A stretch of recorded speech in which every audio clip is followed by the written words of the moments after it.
Maximum লোক কিন্তু পুরনো অতীতেও এসছে, নতুন কেউ যাচ্ছে না। এবং তাদের সঙ্গে কথা বলে যেটা আমরা জানতে পারছি যে একই পরিষেবার জন্য কেউ 4 বার, কেউ 5 বার, কেউ 6 বার অ্যাপ্লিকেশন করেছে, কিন্তু এই পরিষেবা তারা পাচ্ছে না।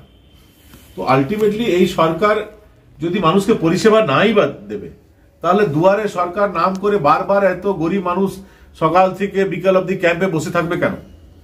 আমাদের করের টাকায় এত এত আধিকারিকদেরকে বসিয়ে রাখা হচ্ছে, তাদের খাওয়া দাওয়ার ব্যবস্থা করা হচ্ছে, ফিস্ট করা হচ্ছে, প্যান্ডেল করা হচ্ছে, একটা আইবাস করা হচ্ছে যে সরকারের সদিচ্ছা আছে মানুষকে দুয়ারে বিভিন্ন পরিষেবা পৌঁছে দেওয়ার। তাহলে এক একটা লোককে 6 বার 7 বার 8 বার অ্যাপ্লাই করতে হচ্ছে কেন? তারপরেও তারা পরিষেবা পাচ্ছে না কেন? এটা আমরা পশ্চিম বর্ধমান জেলার প্রশাসনের কাছে জানতে চাইছি যে কেন এই দুয়ারে সরকারের নামে প্রহসন হচ্ছে কেন? এই সরকার কি দুয়ারে পৌঁছে কি করছে? দুয়ারে পৌঁছে তো মানুষকে আনন্দ দেবে। সরকার মানুষের দুয়ারে পৌঁছে তো মানুষকে আনন্দ দেবে। এই সরকার তো মানুষের দুয়ারে পৌঁছানোর পর মানুষকে হতাশা দিচ্ছে, মানুষকে আরো দুঃখ দিচ্ছে, মানুষকে আরো কষ্ট দিচ্ছে। এবং আরো আমরা খবর পেয়েছি যে অতীতে যারা বিভিন্ন পরিষেবা পাচ্ছিল, বিধবা ভাতা, বার্ধক্য ভাতা, অন্যান্য যে স্টাইপেন্ড পাচ্ছিল, অনেকের বন্ধ করে দেওয়া হয়েছে এবং সেখানে তৃণমূলের নিজেদের সমর্থকদের নাম ঢোকানোর একটা চেষ্টা চলছে। আলটিমেটলি এই দুয়ারে সরকারের উপর আমাদের ভরসা নেই, আসানসোলবাসীর ভরসা নেই। তাই আমরা সিদ্ধান্ত নিয়েছি যে আমরা নিজেরা বিভিন্ন বড় লেভেলে, পঞ্চায়েত লেভেলে ক্যাম্প করে যারা দুয়ারে সরকারে যাওয়ার পরেও কোনো পরিষেবা পাচ্ছে না তাদের তথ্য সংগ্রহ করব। যারা বিধবা ভাতা পাচ্ছে না তাদের তথ্য আমরা সংগ্রহ করব। যারা বার্ধক্য ভাতা পাচ্ছে না তথ্য সংগ্রহ করব। অন্যান্য সুযোগ সুবিধা, প্রধানমন্ত্রী আবাস যোজনা যাদেরকে দেওয়া হচ্ছে না, আমরা তথ্য সংগ্রহ করব। সব তথ্য সংগ্রহ করে 10 দিন 15 দিন 1 মাস লাগুক, সবটাই আমরা পশ্চিম বর্ধমানের যে ডিএম আছেন তার কাছে আমরা জমা দেব এবং তাকে আমরা দাবি করব তার কাছে যে এই যে মানুষ এত দিন ধরে সরকারি পরিষেবা থেকে বঞ্চিত হচ্ছে, বারবার দুয়ারে সরকার ক্যাম্প গিয়ে ওদের লাভ হচ্ছে না, এই দেখুন এদের তথ্য আমরা এনে দিয়েছি। আপনি উদ্যোগ নিয়ে তাদের চাহিদা মতো তারা যা চাইছে সরকারের কাছ থেকে, তারা যে সুযোগ সুবিধা চাইছে সে সুযোগ সুবিধা তাদেরকে পাইয়ে দেওয়ার ব্যবস্থা করুন। দুয়ারে সরকার, আরেকবার আপনাদের মাধ্যমে বলি, দুয়ারে সরকার পুরোপুরি ফেল। দুয়ারে সরকার মানুষকে কষ্ট দেওয়ার জন্য আসছে। এই সরকার দুয়ারে আসছে মানুষের কষ্ট দেওয়ার জন্য। এই সরকার দুয়ারে আসছে মানুষকে আরো হতাশা দেওয়ার জন্য। এই দুয়ারে সরকার আমরা তীব্র বিরোধিতা করছি। দুয়ারে সরকার যদি করতে হয় তাহলে যারা সেখানে অ্যাপ্লাই করছে তাদের কাজটা করে দাও, আর কাজটা যদি কোনো কারণে না হচ্ছে তাহলে লিখিতভাবে তাকে জানাও যে এই কারণে আপনার এটা রিজেক্ট হলো। মানুষ জানতেও পারছে না, 5 বার 6 বার 8 বার লোক অ্যাপ্লাই করছে।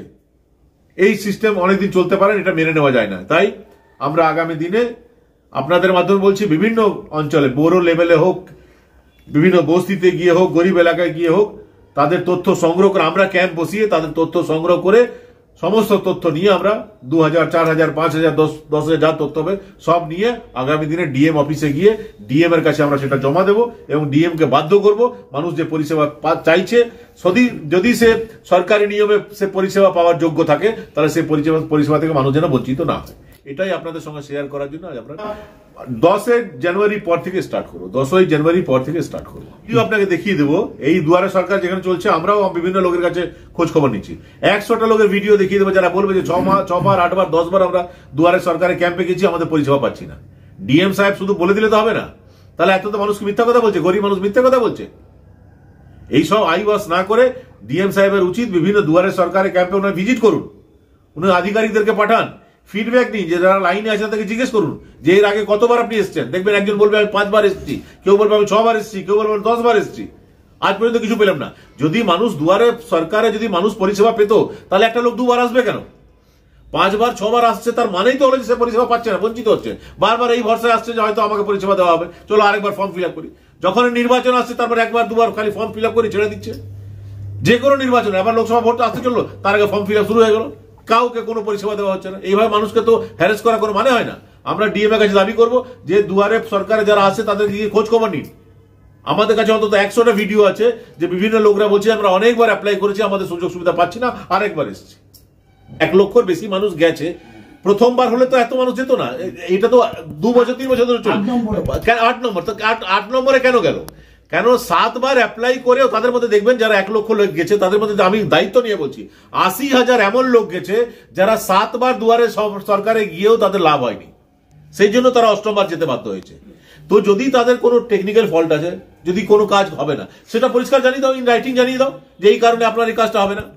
বারবার দুয়ারে সরকার হবে আর এভাবে মানুষকে ডাকবেন, আর উনি নিজেই বলছেন যে লক্ষাধিক লোক গেছে, তো লক্ষ লক্ষ লোক লাইন দিয়ে থাকবে, আর যখন পরিষেবা দেওয়ার বিষয় আসবে তখন আসবে না। কত লোক এলো সেটা তো বড় জিনিস না, আপনি 1 লক্ষ কেন 5 লক্ষ লোককে ডেকে নিতে পারেন। কত লোককে আপনি পরিষেবা দিলেন, যারা এত অ্যাপ্লিকেশন পড়েছে তাদের মধ্যে কটা অ্যাপ্লিকেশন গ্রান্ট হলো, সেটা বড় ব্যাপার। তো যদি অতীতে যে যারা অ্যাপ্লাই করেছে তাদের অ্যাপ্লিকেশনগুলো যদি গ্রান্ট হতো, তারা যদি পরিষেবাগুলো পেত, তার দ্বিতীয়বার আসার দরকার হতো না তাদের। ওনার কথা থেকে তো প্রমাণ হয় যে এখানকার আসানসোলে, পশ্চিম বর্ধমান জেলায় দুয়ারে সরকার, সারা বাংলায় তাই হবে নিশ্চয়ই, কিন্তু পশ্চিম বর্ধমান জেলায় আমি দেখছি দুয়ারে সরকার পুরোপুরি ফেল, লোককে হ্যারেস করা ছাড়া অন্য কোনো কাজ এরা করছে। এই পর্যায়ে কাল পর্যন্ত 27,488টা আবেদনপত্র জমা করেছে। আমি সেটাই বলছি যে তাহলে আপনি ওরা তথ্য দিয়ে বলুক যে এটা 8 নম্বর দুয়ারে সরকার, তো 7 নম্বর দুয়ারে সরকার অব্দি কতজন অ্যাপ্লাই করেছে আর কতজনকে পরিষেবা দিয়েছে সেটা দেখুন, তাহলে বোঝা যাবে। 10% লোককে দেয়নি, তাহলে 90% লোককে ফালতু লাইনে দাঁড় করাচ্ছেন কেন? যদি না করবেন তো দাঁড় করাচ্ছেন কেন? আর তলে তলে ভেতর দিকে। স্মার্ট ওয়ার্ল্ড প্রফেশনাল ফ্যামিলি সেলুনের তরফ থেকে জানাই শুভ বিজয়। জোনপুর ও কাঁচরাপাড়ায় সাফল্যের পর কালনায় আমরা হেয়ার বিউটি স্পা এবং grooming specialist. Smart world professional family salon, 2 number Siddheshwari lane, Kanchrapara, Shimultala, Jonpur, Kanchrapara এবং আমাদের নবীনতম সংযোজন কালনা শিমুলতলা অম্বিকা অ্যাপার্টমেন্টের স্টেশন রোডের নিকট।